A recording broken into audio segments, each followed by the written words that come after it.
Welcome to the Poem of the Week podcast.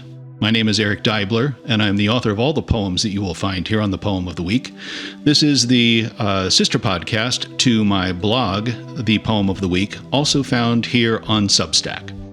If you enjoy what you listen to today, I would ask that you please like, subscribe, and restack, as this will help me to grow my audience. The poem for today is one titled Rejuvenation.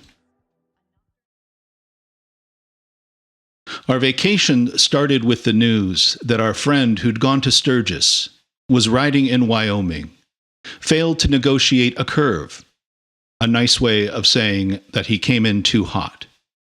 He couldn't hold his line and landed in a ditch. He was airlifted to Montana, where he lay in a coma. 2 days later, we had to have our bear boy put to sleep. Patient, stubborn, calm beyond calm, companion of 12 years, whose arthritis became too much for him, unable to support his own weight.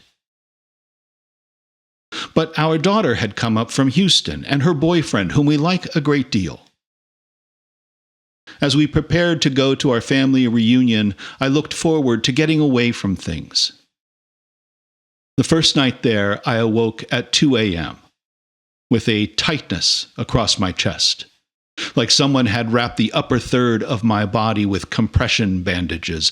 Breathing was a chore. It was only 3 hours later, as my body finally started to loosen and breathing once again became second nature, that I realized that it was the product of stress and worry.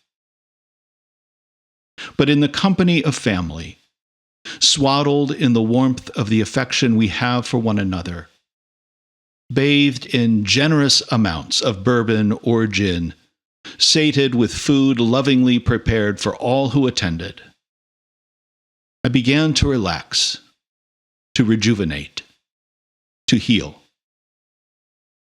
While miraculous, it was no miracle, but the result of being in the presence of those whom I deeply love, and by whom I know I am loved deeply. That was a poem titled Rejuvenation here on the Poem of the Week podcast. My name is Eric Deibler, and I am the author of all the poems that you will find here. If you enjoyed what you heard here today, I would ask that you please like, subscribe, and restack, as this will help to grow my audience. And not only that, but it will help to spread the joy of poetry throughout the world, maybe even the entire world. And that, after all, is the goal. Thank you for joining me this week. I hope you enjoyed it, and hopefully you will tune in again next week. Bye-bye.